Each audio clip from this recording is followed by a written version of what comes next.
Saudações, a gente está aqui mais um encontro para conversar um pouco com o Edio Júnior sobre relacionamentos, sobre comportamento, sobre filosofia, psicologia e a forma como as pessoas se conectam umas com as outras, né? Hoje a gente vai ter uma conversa com um tema um pouco mais específico, mas antes de trazer o tema, eu quero lembrar a todo mundo que dá um like, põe para seguir e depois assiste um pouquinho também, manda para o pessoal, encaminha para os amigos que o assunto de hoje vai ser muito legal mesmo. E aí, antes que o Edio também se apresente, eu já vou falar o tema, que é por que uma pessoa se interessa pela outra. O que leva, o que abre essa possibilidade de relacionamento, né? Onde uma se conecta com a outra. Então, boa noite a todo mundo, né? E é isso. Boa noite para você, Pepe, né? E é sempre um prazer e é sempre uma oportunidade muito interessante a gente poder estar conversando sobre esses assuntos, esses temas, principalmente trazendo novos conceitos, novas teorias em cima de um assunto que parece que é muito batido. Mas veja, é tão mágico, né, esse assunto, que a gente pode abordá-los de diversas formas, diversas maneiras que ajuda a gente a aprofundar cada vez que a gente conversa. Quando a gente aprofunda, né, cada vez que a gente conversa, a gente aprende mais, né? Então é interessante. Boa noite aos espectadores, né? As pessoas que participam e vêm participando do nosso trabalho e vêm apoiando, inclusive, o nosso trabalho e divulgando também, porque todos os dias acontecem coisas novas, né? E a gente vai só ampliando e incorporando ainda mais toda essa dinâmica, toda essa temática. E o tema que foi escolhido é interessante, né? Porque a gente tem visto o que faz uma pessoa se conectar com a outra? Né? O que faz a pessoa se conectar com a outra que se adequa ao padrão que a gente deseja. O que faz uma pessoa se conectar com a outra é que existe, apresenta determinadas resistências, né? E a forma como as pessoas se conectam também. E como você não pode se conectar com a outra, né? Porque, da realidade, muitas vezes a gente entra errado também. E às vezes a gente entra com muita pressa, né? Às vezes a gente entra com muita facilidade. Às vezes a gente entra com uma dificuldade enorme que leva uma determinada quantidade de tempo que é absurdamente grande. Isso aí também é de um lado e de outro, e o centro, né, que é você se conectar no tempo certo. Nada disso determina que a relação pode dar certo. Nada disso que determina que a relação pode dar errada. Então é uma história muito complexa, né, que a gente vai poder discutir hoje, trabalhar e pensar um pouco. E a gente quer pensar com vocês. E como a gente pode pensar com vocês se o que? É vocês participando com a gente. É vocês fazendo perguntas, é vocês colocando o pensamento de vocês. Tá? Então, Pepe, tá aberto então as possibilidades. Sim, então, interessante porque isso que tu falou, né, me faz lembrar as conversas anteriores e vários temas absurdos que aconteceram e foram narrados e debatidos, né? E eu fiquei pensando, mas é justamente isso, né? Ninguém obrigou aquelas duas pessoas a estarem juntas ali. Exatamente. Elas escolheram aquilo para a vida delas e culminou numa situação bizarra, tá ligado? Culminou em situações absurdas. Aí o cara faz, pô, mas isso não é o padrão. Não é para ser desse jeito, beleza, eu concordo. Não é para ser desse jeito mesmo. Mas acontece. E tem muita coisa que acontece e que não vem à tona também, que a gente não sabe o que é que está acontecendo. Exatamente. E aí é uma infinidade de coisas que nunca vai aparecer. E tudo bem também, melhor que não apareça, porque ninguém tem que ficar sabendo desse tipo de coisa, é melhor nem ficar sabendo na real. Mas assim, a ideia é, em outros momentos, né, a gente já conversou sobre esses parâmetros de masculino e feminino, né, que são formados nesse período da infância e que determinam, de uma certa maneira, qual é o padrão que o indivíduo vai procurar dentro do relacionamento. Então, isso faz parte da ideia que tu apresenta. Não seria nem dentro do relacionamento, mas para o relacionamento, para um relacionamento. Que padrão se está, ou se procura, ou está estabelecido, ou que a gente pensou em conhecer e saber para que a gente consiga adentrar a um relacionamento. É diferente para o homem e a mulher, né? Como é que seria isso daí, né? É diferente, né? O que ambos, ou o que um procura, o que o outro procura. Veja, Pepe, a psicologia, a psicanálise, né, as ciências de forma geral mais estabelecidas e tal, ela pensa, né, a relação, o relacionamento a partir do histórico familiar. Né? Então, veja, eu trabalho no livro A Sociedade das Fêmeas, o relacionamento a partir como uma solidificação do modelo pré-estabelecido. E esse modelo pré-estabelecido, eu foco ele lá dentro da estruturação da primeira infância, né, que é dos 0 a 6 anos de idade. Então, eu saio de uma estrutura, né, real, vamos botar assim, experiencial, né, vivenciada, né, para poder pensar que tipo de mulher, que tipo de homem adequaria para aquele indivíduo, para aquele histórico de vida que eles tiveram lá na primeira infância. Né? Eu até fiquei curioso, de certa forma, em querer saber, porque o espectador, né, não conhece muito bem a arte que você desenvolve, a ciência que você trabalha. Né? Achei interessante. E a gente podia explorar um pouquinho isso daí. Né? Então, veja, eu colocaria assim, que o trabalho que eu desenvolvo e como eu desenvolvo, ele sai de uma estrutura física, experiencial, para uma estrutura, para a possibilidade de um pensamento mais abstrato. Né? Aí eu olho assim um indivíduo e uma fêmea, olho um macho e penso, eita, você se adequaria bem com aquela fulana lá. Aí por quê? Porque tem um histórico, né, que leva a um padrão de comportamento, né, lá na infância que determina que aquele padrão de comportamento se encaixa com aquele outro ali e tal. Quer dizer, eu saio de uma estrutura da base, de baixo para cima, né? E aí eu, conversando um pouco com você, eu estava percebendo que você vem de fora para dentro. Né? Como é que funciona isso? Como é que é o relacionamento dentro do pensamento? Podia botar védico, né? Podia botar dessa forma? É interessante, tipo, porque a pergunta, ela cria seções dentro da resposta, né?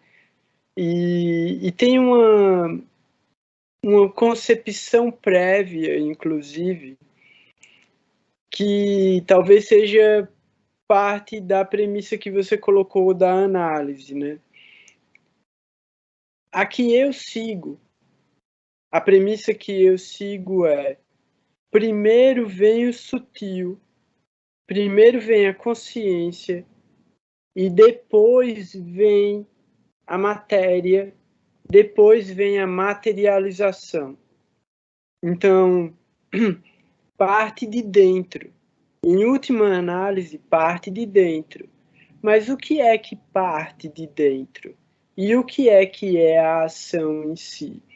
Então, tem vários elementos que são desconstruídos para a gente poder chegar no lugar do outro.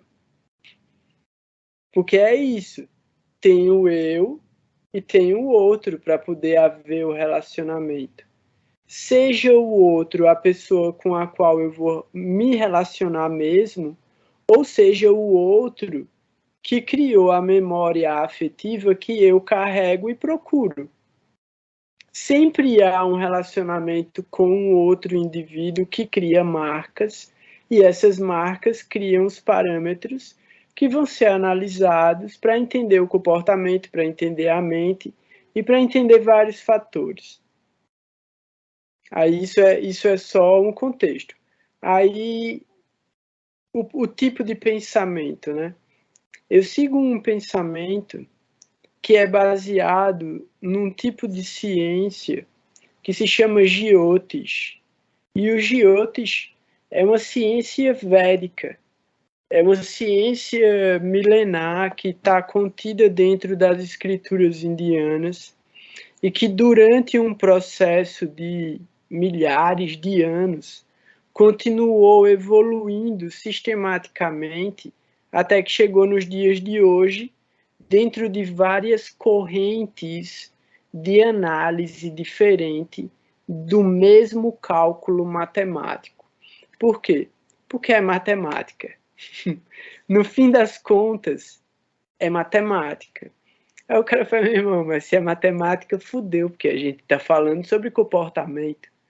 Como é que a gente pode falar sobre comportamento e o cara está fazendo cálculo matemático? Aí é muito simples. Cálculo matemático para poder definir estatística. Porque a gente está falando sobre comportamento estatístico. A gente está avaliando o indivíduo a partir de parâmetros arquetípicos. Esses parâmetros arquetípicos, eles fazem parte do desenvolvimento da psique humana ao longo da humanidade.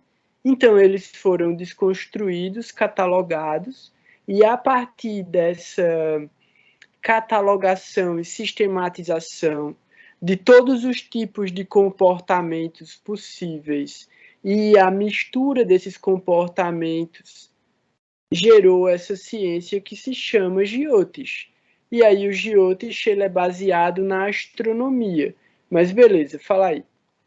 Veja, interessante, porque eu trabalho muito com a estrutura do amor romântico, né? Você vê que não tem cálculo nenhum ali. Quer dizer, tem o cálculo, sim, mas é um cálculo dentro das tabelas lá, talvez até utilizando as suas palavras aí de Jung, de arquétipos, arquetípicos, né? E não está padronizado essa coisa, né? Porque é muito subjetivo, extremamente subjetivo. Então, o histórico do indivíduo lá e do indivíduo fêmea e macho são, dentro desses 7 bilhões de pessoas, são extremamente diferentes e muito variados. Aí o amor romântico entraria como? Né? Então, a pessoa deixa a pessoa solta, né? E aí lá para uma festa, para um evento, para uma rede social, qualquer coisa, eles se encontram, se conversam e se conectam e se apaixonam e leva a relação em si. Do jeito que você está falando aí, cálculo matemático, você está dizendo o quê? Que é possível a gente calcular, deixa eu elaborar bem a pergunta aqui.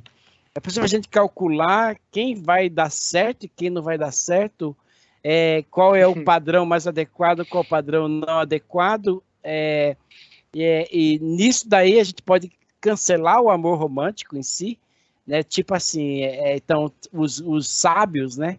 Os Vedas, não sei se a expressão é essa, eles poderiam lá fazer os cálculos ali e tal, isso aqui, ó, isso aqui, aí falar lá com os pais dos noivos, dos namorados e tal, olha, a gente fez o cálculo aqui e tal, seu filho daria muito bem com aquela menina lá, ou a sua filha daria muito bem com aquele menino lá. A gente podia pensar que seria um retorno ao relacionamento indicado? É bem isso mesmo. É bem isso, mas não necessariamente porque a estrutura mudou. O pior é que isso que tu estava falando, eu já entendi, já construí uma ideia muito massa, mas eu acabei pensando em outra coisa no começo da tua fala e agora eu esqueci. Mas eu já lembro. É o seguinte, os arquétipos, eles funcionam como os aminoácidos que se conectam para poder gerar uma cadeia de filamento de DNA que vai dar origem a um ser humano. Então, não é que a pessoa define e carrega um arquétipo. A gente é o somatório de infinitos arquétipos combinados que vão dar efeitos num determinado momento específico em que ele vai ser ativado por uma circunstância específica. E aí é muito interessante, e eu vou voltar para o assunto, mas uma analogia muito interessante do estudo do Giotes a respeito do indivíduo, porque o Giotes estuda tudo. Você pode estudar a respeito de uma cidade, de um país, de um evento, de uma loja. Você pode ver a história de qualquer coisa que você quiser. Você pode olhar para o passado, você pode olhar para o futuro, você pode olhar o presente, mas o futuro, ele sempre vai ser um campo de probabilidades. O presente é um campo de percepção e o passado é um campo de narrativa. Então, o que é que acontece? Quando eu olho para um mapa, porque aí você vai pegar as informações da pessoa e gerar um mapa dela, é como se você estivesse lendo o livro daquela pessoa. Você não sabe o que ela sente a respeito do que ela viveu, mas você lê a história dela.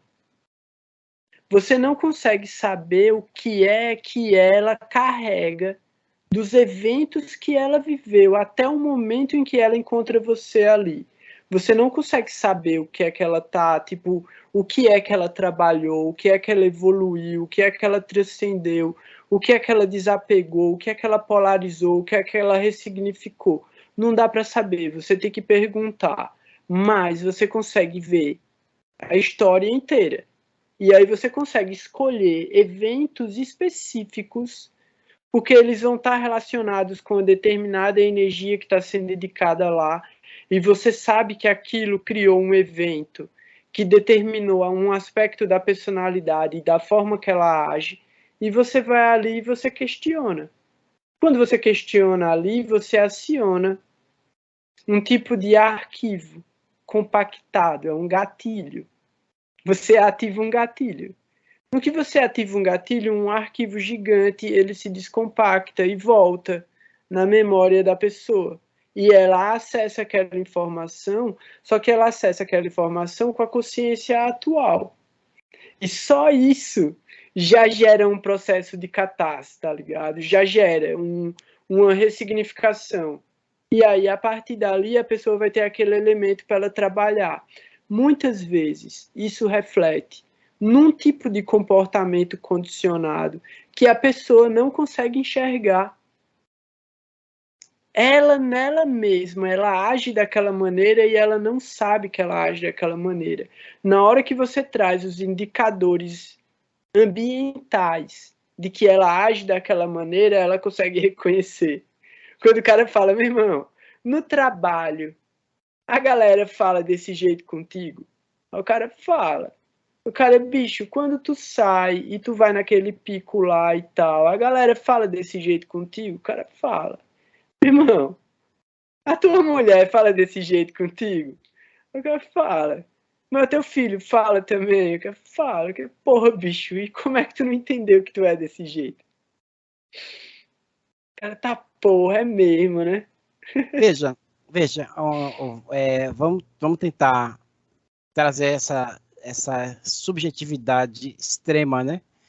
Que você está trabalhando em cima de alguma coisa que já existe, que já está escrito, Uhum. né? E você faz essa leitura do que já existe, que já está escrito, e isso aí vai ser aplicado, né? Não sei se a expressão é essa, vai ser aplicado ao indivíduo. Né? Sim. E a partir dessa aplicação, né, você está colocando aí, a partir dessa aplicação, logicamente, você vai ter referências, né? Referências do quando nasceu, da posição que estava o Sol, a estrela, a Lua e tal, daquele indivíduo. E aí você faz essa aplicação, bom, a estrutura é essa daqui. Aí você chega lá e no diálogo com o indivíduo acontece a expressão acontece a efetivação eu esqueci a palavra exatamente, exatamente aquilo ali, porque aquilo ali já está escrito anterior ao conhecimento que você teve do indivíduo presencial. Não é isso que você está falando? É isso, é isso, Tá, é espera um isso. pouquinho. A pergunta é a seguinte, vamos lá. Quando eu trabalho com o meu cliente, né, na psicologia, na psicanálise, né, de várias abordagens e tal, eu saio do histórico, né? Vamos colocar aqui um exemplo físico, tá? Na questão do abuso, um abuso infantil, por exemplo. Não que a gente vá trabalhar sempre esses temas, que são pesados e tal, né? O que a gente está falando aqui do encontro de almas, né? Mas vamos trabalhar só para entender isso aí de forma mais sólida. Quando acontece um abuso, tipo, então a gente aqui trabalha como? A gente trabalha de um diálogo com o indivíduo, a criança, vou botar assim. O adulto já, né? Já é adulto, né? Mas teve um abuso na infância que, de alguma forma, foi esquecido lá atrás, no momento presente. Aí a gente chega lá e começa a conversar no processo terapêutico. Então a gente pega lá todo o histórico da infância, daí vai trabalhando, pegando informação aqui, ali e tal, e a gente, de alguma forma, em algum momento, a gente percebe que tem alguma coisa ali no aquele comportamento que remete à possibilidade daquela outra coisa lá atrás. Né? Então aí a gente vai fazer o quê? A gente vai ampliar a coisa. Vamos conversar com os pais, sabe? Fazer um histórico. Então a gente pega da experiência, né? Para chegar à conclusão. Você está dizendo que você trabalha pegando do astro, vamos botar assim, de cima para baixo. A gente trabalha de baixo para cima, né? E você trabalha de cima para baixo. Então, como é que seria essa coisa, esse trabalho de cima para baixo, quando você elabora esse mapa, né, que você falou aí, você começa a ler o mapa, aí você olha ali e fala, olha, aquilo ali está escrito que teve um abuso. Como é que funciona isso? Explica pra gente. Beleza. As alegorias vão ser mais fáceis do que eu tentar explicar o conceito matemático e as regras que definem o que são os fenômenos que vão acontecer. Então, assim, o fenômeno abuso, ele faz parte de uma configuração, de um posicionamento específico, num lugar específico do mapa, que esse posicionamento ele precisa ser confirmado através de outros cálculos que vão ser gerados a partir desse posicionamento. Então é como se, eu ainda vou dar outra alegoria, mas é como se você tivesse uma equação E você resolve aquela equação, e aquela equação ela dá 2 resultados. Aí você vai fazer vários outros cálculos para ver qual desses 2 resultados é o certo. Você vai fazer vários cálculos e você vai ver que vai dar, tipo, de 10 chances, vai dar 9 para um e 1 para outra. Aí você vai dizer, pô, essa daqui eu acho que é a mais provável de ter acontecido. Aí você vai e você vê ali qual foi o momento da vida que aquela pessoa passou por aquele situação, que aí nesse caso é a infância. Então você já foi ver especificamente um espaço de tempo da vida ali entre os 3, 4, 5 anos até os 9, 10 anos, você tem um período bom de análise. Aí depois você pega dos 10, 9, 10 até os 13, 14. Depois você pega dos 14 até os 18, 19, você vai recortando períodos e fazendo análises. Então, assim, o que você tem é um cálculo estatístico que vai dar uma coisa como uma grande probabilidade, porque aquela configuração, ao longo de milhares de anos de análises, deu sempre aquele resultado. Aí foi em algum lugar e não deu. Aí entrou lá na estatística, não deu. Então não é 100%, é 99%, papá. Então vamos botar aí 90% de chance. Beleza. Mas antes disso, tem uma coisa que é o seguinte. Para a gente imaginar como é que funciona a montagem desse livro que você vai ler sobre a pessoa. Então imagina que o segredo da pessoa, esse livro que fala sobre a vida da pessoa, está dentro de um cofre. E você vai ter que abrir esse cofre. E esse cofre são numerozinhos que você vai girando e ele vai destravando as coisas lá dentro. Cada vez que você acerta um numerozinho desse, uma coisa se abre lá dentro. Quando você acha todos e você abre, você tem esse livro. Então, para você ter certeza que aquilo que você está vendo ali faz parte da história daquela pessoa, você vai acabar tendo que fazer algumas perguntas para ela. Mas são perguntas simples também, tá ligado? Coisas básicas, assim, relacionada, tipo, se tem irmão mais velho, se foi criada pelo pai de verdade ou não, porque tem posicionamentos que indicam que o pai abandonou a família num período muito prematuro da vida da pessoa. Então vão ter várias configurações. Tinha uma outra coisa, mas beleza, respondeu a pergunta por Não, enquanto? certo. Aí, então, você está falando que, o que eu entendi aqui, ver se eu entendi adequadamente, você está dizendo que existe uma previsão já escrita pela quantidade de experiências históricas, né, no caso, e que essa previsão ela vai ser confirmada ou não, né? Quer dizer, não vai ser confirmado, não, já está escrito e é real, né? Vamos botar ali 99% e tal, é real. Então, aí, aí no seu contato com o indivíduo, esse contato é só para levar a ele a consciência daquilo ali.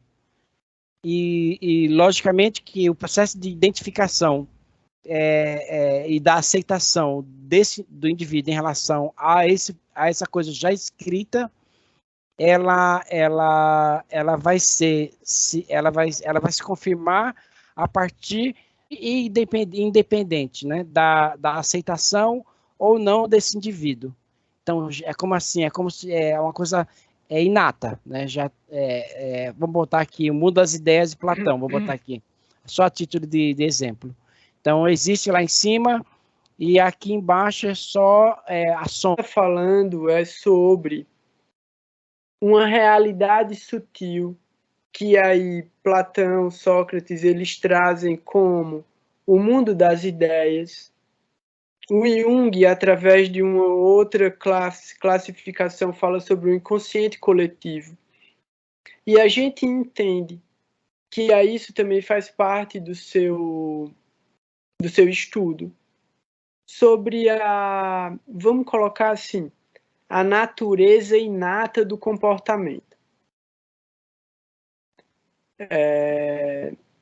Você coloca dentro do comportamento feminino 3 coisas, né?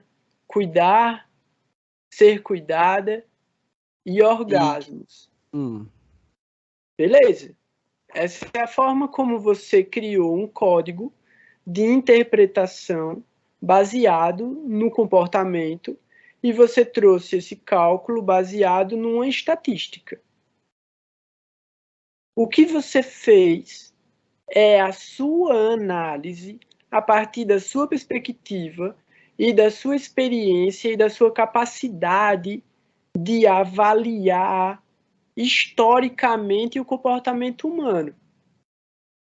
Certo? Cientificamente. O que eu estou dizendo é a mesma coisa.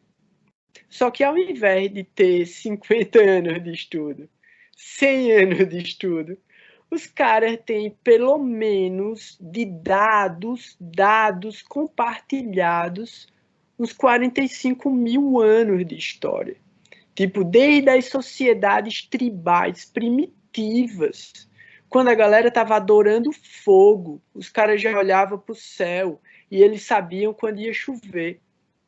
Eles sabiam quando era para plantar. Eles sabiam quando ia ter seca. Eles sabiam quando ia ter inundação. E aí os caras partiram dos fenômenos climáticos para os comportamentais. Por quê? Porque os caras entenderam que as épocas do ano, por influenciar eles comportamentalmente e a lidar com a natureza, influenciavam eles comportamentalmente a lidar uns com os outros. E da mesma forma que os animais liberam feromônios que alteram o comportamento um dos outros, os humanos também. Só que agora, a nossa condição humana de homo dissens, que é o homem que discerne, então a gente passou por várias etapas evolutivas para chegar onde a gente está agora. E uma das características é que a gente, através de elementos químicos autoinduzidos, a gente perdeu a capacidade de perceber a atuação dos feromônios naturais. Então a gente não sabe, a gente não tem ideia de que a gente está sendo autocontrolado medicamentalmente. E aí a gente fica sendo bombardeado por informações e essas informações condicionam a gente a um determinado tipo de comportamento. Então, quando eu digo para você que existe um determinado tipo de código e programação que atua no comportamento de todos os seres humanos, eu estou falando isso baseado na teoria da psicologia computacional, em que o comportamento ele é um tipo de sistema cognitivo adquirido através da cultura. Então, todo o estudo que eu faço através da astrologia é para entender como é que os caras que naquela época não tinha nem linguagem escrita, os caras já tinham catalogado essa parada. E saíram transmitindo um para o outro, sem ser telefone sem fio. Porque se fosse telefone sem fio, a gente não ia saber o que era agora. A verdade veio fidedigna e evoluiu. Então a gente tem esse conhecimento original e a gente tem esse conhecimento adaptado a tempo, lugar e circunstância, porque ele continuou evoluindo. O desenvolvimento tecnológico que a gente vive hoje, ele não condiz de forma alguma com o desenvolvimento cognitivo. Então, quanto mais tecnologia e facilidade existe, menos cognição as pessoas têm. E cognição em todos os sentidos. Então, se a gente for avaliar historicamente o desenvolvimento da capacidade intelectual humana, ele chegou num ápice ali nos anos 90 para 2000, e com o desenvolvimento tecnológico e midiático que a gente teve, revolução digital de 2000 para cá, teve declínio da atividade e do desenvolvimento cognitivo. E isso, entre outros fatores, gerou agora, na geração que a gente está vivendo, uma grande geração de pessoas com distúrbios mentais catalogados. E esses distúrbios, eles são também de origem biológica. Não é só comportamental, é biológico, genético. Entre outros fatores, pode ter sido alimentação, pode ter sido agrotóxico, pode ter sido celular, pode ter sido inúmeros fatores. Mas a questão que vem é a seguinte: dentre, e isso é um pensamento ocidental, né? Porque existe muito mais. Dentro do pensamento ocidental, foram catalogados 8 tipos de inteligências diferentes. 8 tipos de inteligências. E aí você vai para o sistema de ensino. Qual tipo de inteligência você acha que está sendo desenvolvido no sistema de ensino? Motora repetitiva, para você criar operários. Então, a educação, o sistema educacional internacional cria operários, não cria seres humanos que vão buscar pela sua independência e pela sua autorrealização. Então, assim, entre outros fatores, a gente nunca vai alcançar, não no padrão que a gente está vivendo, o standard do que é o ser humano. A gente está regredindo como seres humanos. Enquanto a gente se desenvolve tecnologicamente, o que é que vai acontecer? Pode haver um apocalipse eletrônico e a gente volta para a idade das cavernas, porque ninguém sabe nem plantar comida. E aí? Como é que tu acha que foi antes? Se a gente sabe que tudo se repete. E aí a gente olha hoje para coisas que sobreviveram, como as pirâmides e várias pirâmides malucas, e a gente faz, velho, como é que os caras fizeram isso? A gente não tem tecnologia hoje para fazer, e os caras fizeram. Certo, mas veja então, a colocação é a seguinte: houve uma regressão, houve uma desaprendizagem, né? Uhum. E como é que essa coisa chegou a influenciar nos relacionamentos? Né? Então veja que, de certa forma, logicamente, todo o processo histórico que me vem aqui agora em mente, a gente, em muitos casos, inclusive, né, a gente ainda tem um impacto muito forte quando vai entrar em um novo relacionamento. O que leva um homem, dentro desse conhecimento que você passou agora, e o que leva uma mulher, o que leva a esse encontro, né, a esse encontro? Beleza. Assim, é engraçado, tá ligado? Porque historicamente a gente não tem, ó, eu vou sentar lá, pegar meu lápis, minha calculadora e calcular e tal isso aquilo e achar minha gata, minha filha. Não, nem é isso. Não vai rolar, se for desse jeito, não vai rolar. Eu tô tentando e não dá certo, não. Só dá treta também. Não, nem vá por aí. Não aconselho fazer cálculo para procurar mulher, não vai dar certo. Pode até dar, mas vai dar muito trabalho. O que é que acontece? Do jeito que eu estou falando, a avaliação é feita através de parâmetros que foram medidos durante toda a história da humanidade.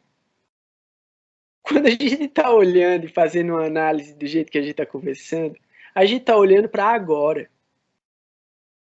A gente tá olhando e tipo, hoje eu tô procurando uma gata e tal. E aí, cadê essa gata? Por que é que não dá certo as minhas histórias afetivas e pá? Aí o cara pensa, meu irmão, aí, vamos olhar para trás um pouquinho, mas não vamos olhar só para tua história, não. Vamos olhar para a história antes e para a história antes e para a história antes. Se tu for 4 gerações para trás, 4 gerações para trás, 4. E para a gente é quase impossível, completamente impossível, daqui, trabalhando dentro do país que a gente vive, né? Porque são poucos os países, né, que trabalham. Que eu me lembro agora que tem os mormons, né? Eles trabalham com essa coisa da geração. Os judeus também trabalham essa coisa da geração. E conhece um histórico bem mais Sim. além das 4 gerações. A gente aqui, infelizmente, a gente às vezes não Não, sabe nem quem é o pai, né? é bem por aí, exatamente onde eu queria chegar. Mas se a gente for para as culturas originais mesmo, todos os casamentos eram arranjados. Mesmo na Idade Média, dentro da cultura europeia, os casamentos eram arranjados. Nas tribos dos índios americanos, os casamentos eram arranjados. Até quando os caras invadiam uma tribo rival para roubar mulher, é porque o filho de alguém precisava casar com alguém que não fosse uma prima, porque eles sabiam que casar com prima ia nascer índio que não ia se vir por rolê. Então eles iam roubar a Índia em outros lugares para poder criar casamentos que não fossem consanguíneos. Eles sabiam que era relacionamento. Aí tu vai dizer, pô, mas eu sou um adepto do amor romântico, beleza, velho. Eu sou um adepto do Papai Noel, do Coelhinho da Páscoa, da Fada do Dente. Eu sou um adepto do neoliberalismo. Eu sou um adepto do anarcocapitalismo, pô. Que é mais fantasia do que isso. Vai, bota uma camisa do Brasil e fica na beira da estrada, velho. Pedindo intervenção militar, tá ligado? O amor romântico, velho, ele é lindo no campo platônico. E aí onde está a beleza da transcendência, porque a gente entra dentro de um outro campo semântico, a gente entra dentro de uma outra ontologia. O amor romântico existe, velho, dentro de uma cláusula específica que foi revelada por Jesus. Ame a Deus sobre todas as outras coisas. Esse é o amor romântico. Se não for por Deus, é uma ilusão, velho. E você vai se arrebentar, meu velho, para você aprender que você está colocando a coisa mais preciosa que você tem no lugar errado. Então, assim, basicamente, eu não sou cristão, hein? Vamos deixar isso bem claro, que eu não sou cristão, só estou usando uma alegoria dentro de uma cultura que você está familiarizado. E aí, rapidinho, quando eu falei sobre a questão geracional, o que eu estava falando é justamente que a minha avó, que é 2 para trás, foi praticamente um casamento arranjado, porque se os pais não concordassem, não casava. Você escolhe, tem esses 4 para você escolher. Você é livre, né? Escolha aqui um desses 4. Tanto que, culturalmente, a festa de 15 anos é a festa do baile onde a mina vai escolher o cara que ela vai casar. Isso é a festa de 15 anos. É quando a filha, depois de menstruar, vai ser apresentada à sociedade e ao seu futuro marido. Então, os pretendentes vão para a festa de 15 anos, por isso que tinha os bailes. Os bailes que rolavam nos castelos lá, era para casar essa galera, velho. Botava para dançar ali e tal, já rolava um chaveco com Miguel, e dali já rolava o arranjo para ver quem é que vai pagar pelo casamento e quem é que dá o quê para o rolê acontecer. Então, tudo sempre foi arranjado. Só que a gente vem, justamente por isso que eu fiz a piada, para a sociedade moderna, onde tudo se mercantilizou.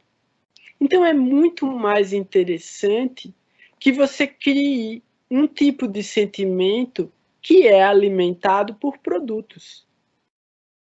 Então, o amor romântico sempre vai ser baseado no negócio, num contrato, num pacto social e, antes do que isso, numa adulação. Então, indo para a natureza, o macho vai levar comida para a fêmea, vai arrumar o ninho, vai ficar bonitão, vai fazer uma dancinha meio TikTok ali para ela, Vai vai dar o pegar, dote. vai dar o dote. Não, o dote é a fêmea que dá. Não, O eu tô dote dizendo, é, negócio, o negócio, exatamente. adulação, Sim, adulação. então. E aí ainda tem o quê? A briga para mostrar a masculinidade. Ele vai ter que dar um pau nos outros malucos, tá ligado?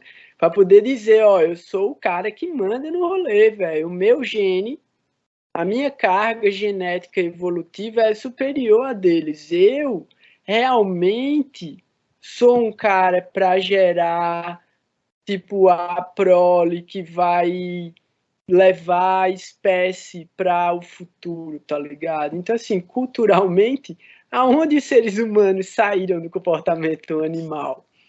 Muito Mas, pouco. mas Aí veja, vai. veja, veja. A coisa da astrologia. Sim. A gente está trabalhando o assunto dentro, o que faz o encontro, né, do homem com a mulher, da mulher com o homem, e faz os dois se apaixonarem e tal, e terem um relacionamento. Aí a gente tem aqui no Ocidente, a gente tem muito aquela coisa de horóscopo, né? O zodíaco, horóscopo, astrologia e tal. E a gente sabe que aí dá, você que é de Áries e tal, vai dar bom para o Sagitário, e Sagitário dá bom com. Então, essa variedade. Então, veja, quando você fala de cálculos, né, matemáticos para se encontrar o relacionamento, quando você fala das almas que se encontram de acordo com o movimento dos astros no céu, o astro regente. Qual é essa coisa, bicho? Qual é a diferença Vixe. entre a astrologia védica e a astrologia ocidental para o relacionamento, para o encontro das almas? A gente tem que pegar aquele jornal e ler lá e saber que Não, hoje está favorável e tal. Como é que é o esquema? Como é que funciona? não, não. Isso que tá no jornal pode jogar fora, serve para nada. E Para o assim, encontro de almas não dá, não funciona.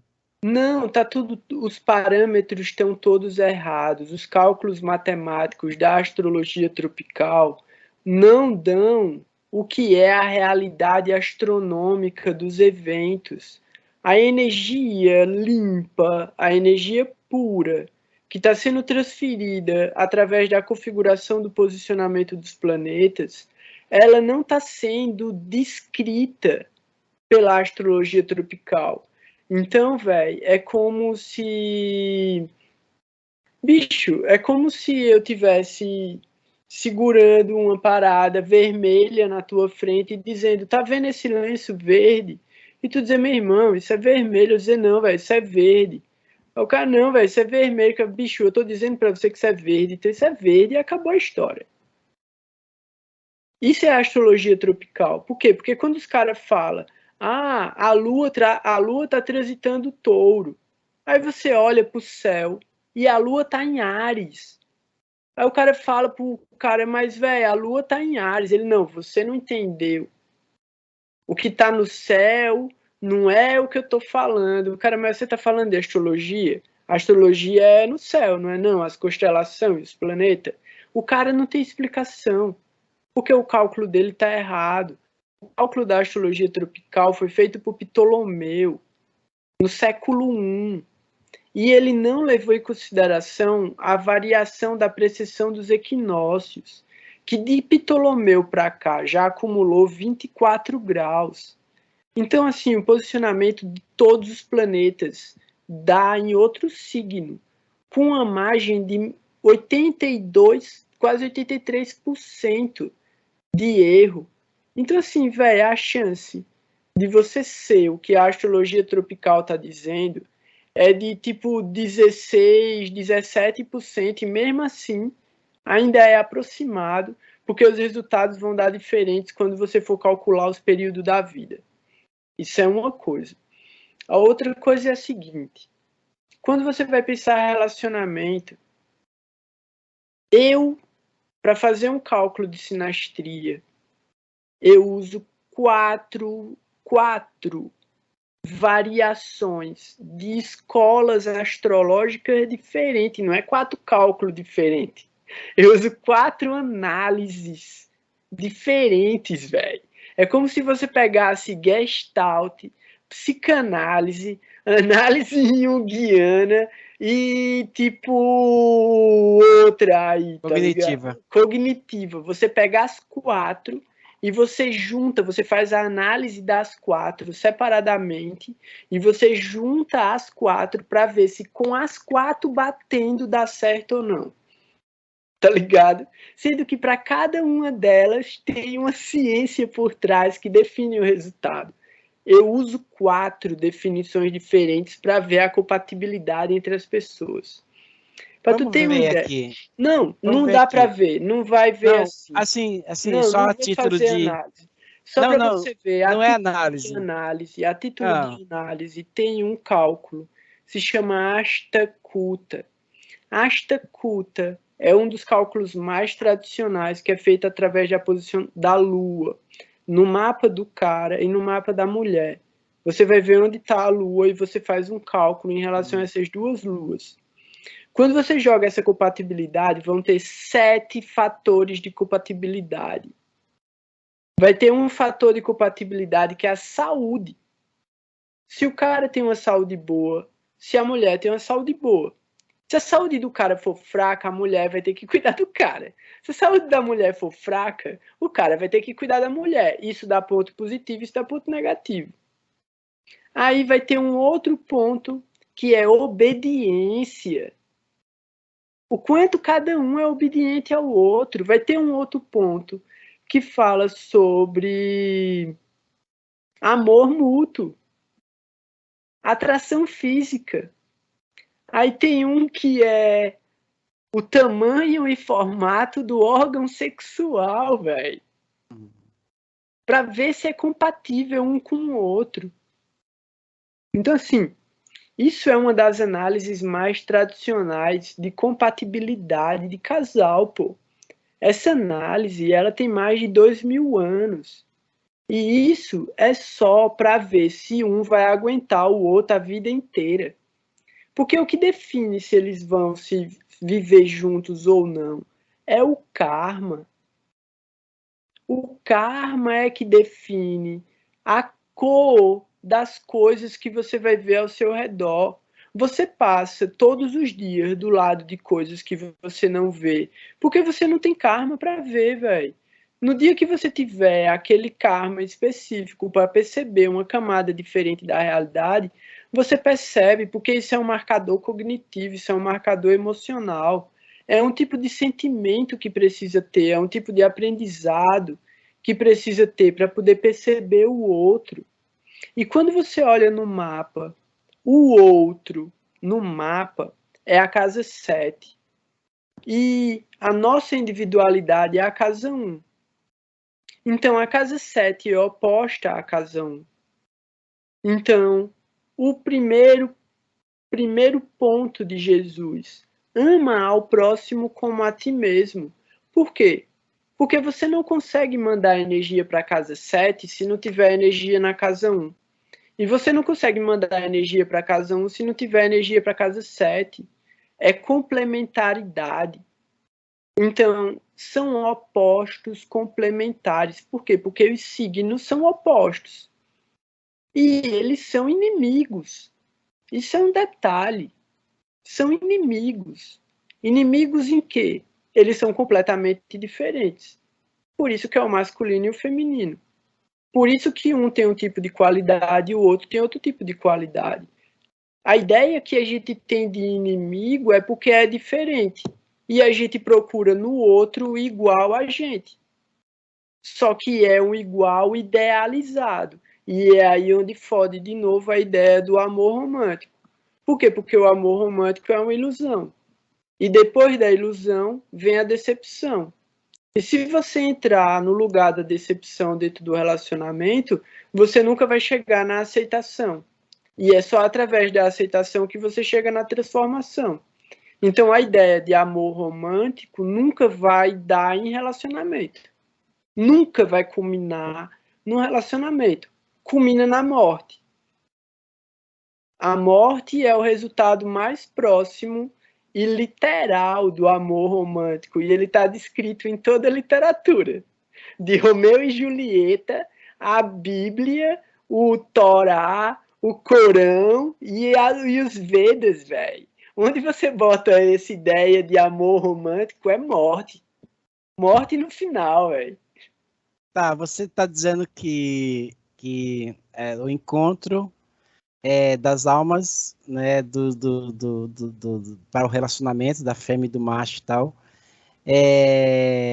karma. Deveria se dar onde? Quer dizer, então a gente cancela as festas, cancela os eventos, como é que é o esquema? O relacionamento é inevitável, tempo, lugar e circunstância. A gente não vai mudar a realidade que a gente está vivendo, não.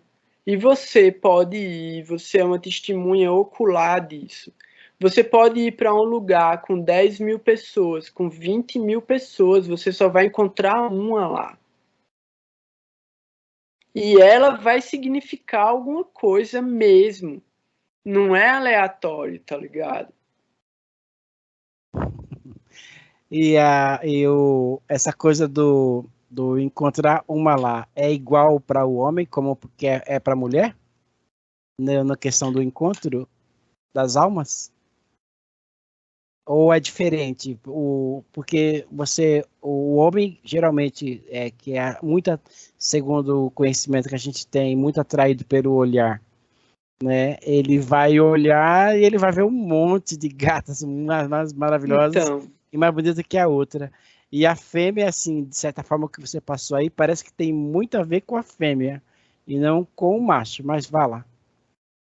Então, partindo do campo biológico, como você está falando, vai ter diferentes escalas também, né? Tipo, se a gente for colocar essas nomenclaturas, a gente vai ter os que estão procurando por múltiplas parceiras.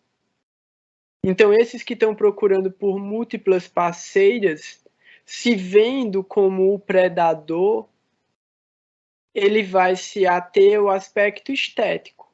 Então ele vai estar vendo um monte de coisa que é atrativo para ele e ele vai tentar pegar o máximo que ele puder ali para ele e acumular o máximo que ele puder para ele.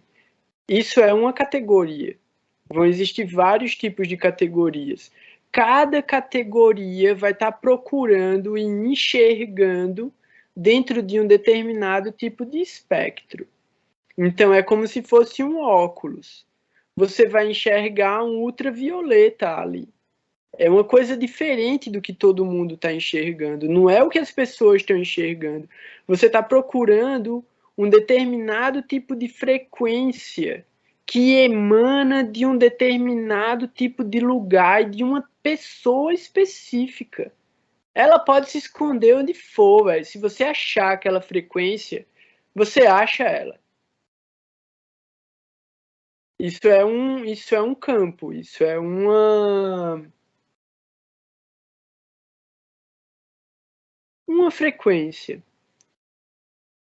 Acontece outra coisa. Antes dessa outra coisa, você fala que existe um campo, existe uma frequência, então a gente tem que estar conectado a alguma coisa. Isso pressupõe, né? Sim. E estar conectado a alguma coisa maior que, tipo, yoga, tipo, uma divindade, tipo, para para olhar além de nós mesmos, ou a gente está olhando a partir de nós, né? Para poder enxergar essa outra energia, vamos botar assim, essa outra energia. Tem que estar conectado para perceber a frequência? Tipo, você falou agora, milhares de pessoas e tal, você olha ali e você encontra exatamente aquela lá. Então, como é que você faz para quebrar todas as vibrações e as frequências variadas do biológico e tal, para se conectar a tal ponto de encontrar aquela lá, ou daquela lá encontrar aquele lá, exatamente aquela indivíduo, aquela pessoa. Interessante, é porque talvez, vamos resumir a história, né? Isso acontece no inconsciente, né? No campo inconsciente. Mas, objetivamente, o que é que acontece? É que agora nem existe mais isso, né? Mas é estilo um rádio, sintonia de rádio. Se você acha uma frequência e você vibra naquela frequência, você ouve aquela frequência, independente do ruído que tiver ao seu redor, você vai ouvir aquilo, porque é aquilo. Pronto. Campo de ressonância. O que é que acontece? Eu acho que tu já viu isso. Parece um garfinho, que é um garfinho em V só. Que cada um desses garfinhos, ele tá afinado numa nota. E aí a galera bate um, e todos que tiverem naquela mesma nota vão vibrar onde eles estiverem. Sabe o que é isso? Campo de ressonância? Já ouvi falar muito. Pronto. Essa é uma experiência da física cartesiana. E aí existe um entrelaçamento quântico, que é a mesma coisa, só que no campo quântico. E aí no campo quântico pode estar do outro lado do universo. Na hora que um vibra de um jeito, o outro vibra também. Basta que haja um entrelaçamento. Então, as partículas que estiverem entrelaçadas, elas estão conectadas, tá ligado? O lance é em qual camada cada partícula está vibrando, e aí é onde entra dentro de outra coisa, né? Volta a ideia do karma. Porque como é que o karma funciona? É um videogame, velho. Sendo que cada escolha que você faz determina o futuro do jogo. Então o futuro do jogo ele tá definido? Tá. É a morte. Mas antes da morte, tem inúmeras possibilidades, tá ligado? E essas inúmeras possibilidades vão ser definidas pelas suas escolhas. De acordo com as suas escolhas, desafios e situações vão aparecer para você. Se você tiver desenvolvido as habilidades para aquela fase que você vai viver, você vai conseguir resolver todos os desafios que estão escondidos dentro daquela fase. Porque o básico você vai fazer rindo, velho. Você vai atrás do que ninguém viu dentro do jogo. Por quê? Porque você desenvolveu uma habilidade que a galera não tem. Então, enquanto tá todo mundo ali catando o que tá pelo chão, você tá catando o que tá pendurado na árvore. Porque você aprendeu que a maçã que tá no chão fica pendurada na árvore antes de cair, tá ligado? Então você não vai ficar brigando pelo que tá no chão, você sobe na árvore e fica lá catando o que tá lá em cima. Assim, isso é uma alegoria maluca, né? Mas é estilo isso, velho. Estilo, quando você entende uma determinada mecânica, porque é mecânico, o karma é mecânico. O karma é mecânico, é uma programação, vai acontecer uma determinada coisa. Aonde? Em tal lugar. Como? De determinada maneira. E como é que isso vai acontecer? Desse jeito. Vá lá e faça. Pronto. Tá ligado? Vá lá e faça. Aí você vai e já tá pronta a parada. Você vai e faz. E o resto do tempo, você faz o quê? Você aproveita o rolê, tá ligado? Vai ter um monte de coisa para fazer lá. Tá ligado. Veja, interessante que a gente já chegou já a hora de live, né? Mas tá bem direcionado o que você está falando. Achei interessante, porque esse encontro, né, de almas, ele não seria provocado, né? Esse encontro da fêmea com o macho, da mulher com o homem, não seria provocado. Eu estou entendendo até aqui que parece muito que essa vibração, né, essa conexão, ela já está predeterminada, no caso, né? Está predeterminada e ela vai acontecer, né? Assim, de forma bem específica, né? A gente não tem nenhuma espécie de controle em cima disso, não é isso? Sim. Então, a gente tem controle. Lembrei da outra alegoria que eu ia falar. Caraca, fala. lá no começo, velho. Eu esqueci e lembrei agora porque essa foi boa. O que é que o cara descobre? Tipo, eu vou olhar lá no mapa e aí eu vou ver que o cara, vamos supor, só uma ideia. O cara pega o mesmo ônibus todo dia, no mesmo lugar, na mesma hora. O cara vai fazer isso durante 20, 25, 30 anos da vida dele, velho.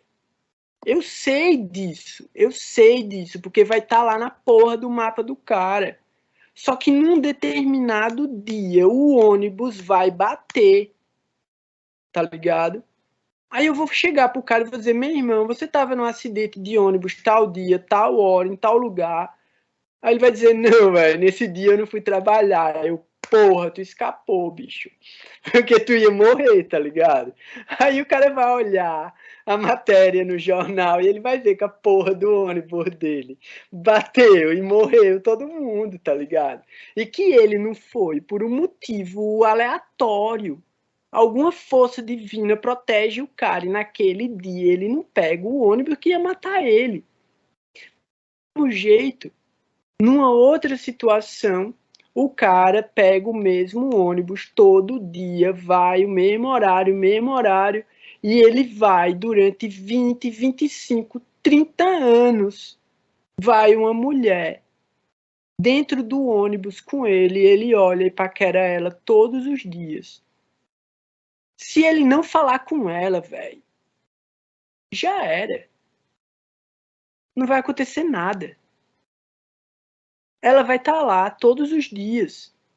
Mas se ele não falar com ela, não adiantou. Aí o cara olha no mapa e vai ver, meu irmão, você viveu 30 anos com a mulher da sua vida. Ele faz, porra, vivi não, velho. Eu passei 30 anos sozinho. Cara, caralho, como, velho? Se tá aqui.